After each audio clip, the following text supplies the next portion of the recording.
let's talk with the offensive line. My stance is it's the biggest weakness on the team, the biggest need. Do you think it's underrated? And if so, how? Yeah, I don't think a lot of the criticism is warranted. Mike McGlinchey has always been kind of this guy who struggles in pass protection since his rookie year. Sure.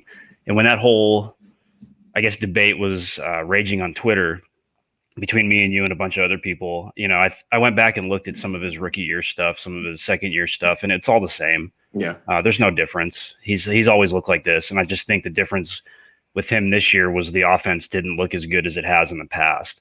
There was a little more focus on the offensive line because of the injury to Jimmy and, who was playing quarterback at the time. But as far as, where I think the holes are, I think they need an upgrade at center and at right guard probably. When you look at those two positions, they gave up over 100 pressures, I think. Wow. So I don't think they're as bad as they look sometimes, but I do think they can stand to have an upgrade. But, a lot of it is quarterback driven too.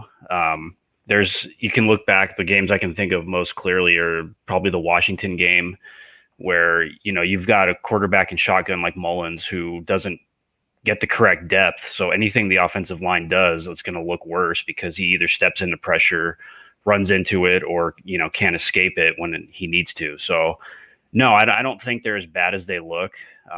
But, that doesn't mean that they don't need an upgrade somewhere.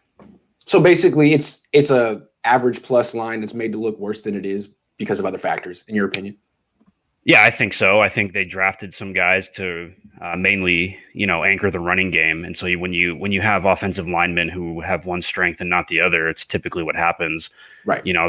Shanahan values what they do with play action in the running game more than, just straight drop back passing. Right. And I would think it seems like the Seahawks are the same way. They've been kind of trying to get a dollar store offensive line and prioritizing run blocking over pass protection. And I guess you could say the Niners have done a better job building an offensive line because Seattle's has got awful. Yeah, it's awful. But I think when you watch some of what Wilson does, and I went back and watched their playoff game against the Rams, he left a lot of throws on the field. So, yeah.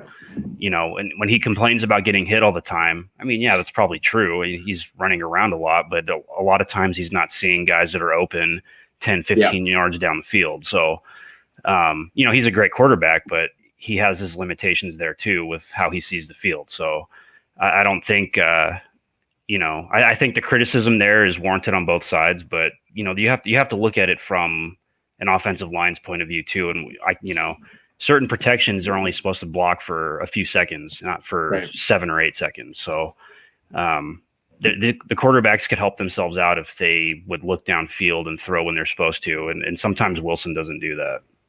So you're in a macro sense, your view is that a lot of times quarterbacks are culpable for the hits they take and don't take the same type of criticism that McGlinchey does because McGlinchey's, getting knocked over or whatever. Yeah, McGlinchey's best or worst reps come at the worst times. It just seems, that's why it's magnified. Yep. Third downs, key third downs, fourth quarter. Yep. But when you look at the totality of his snaps, 70 plus in a game, it's not that bad. It's just he picks the worst time to, get run over by a defensive back or whatever, like he did in the Philly game or something. So it's just, you have to look at the whole thing, though, I think. It'd be great if he would hit 1 or 2 of those blocks late in the game. But, in 2019, they didn't need to because they were always ahead.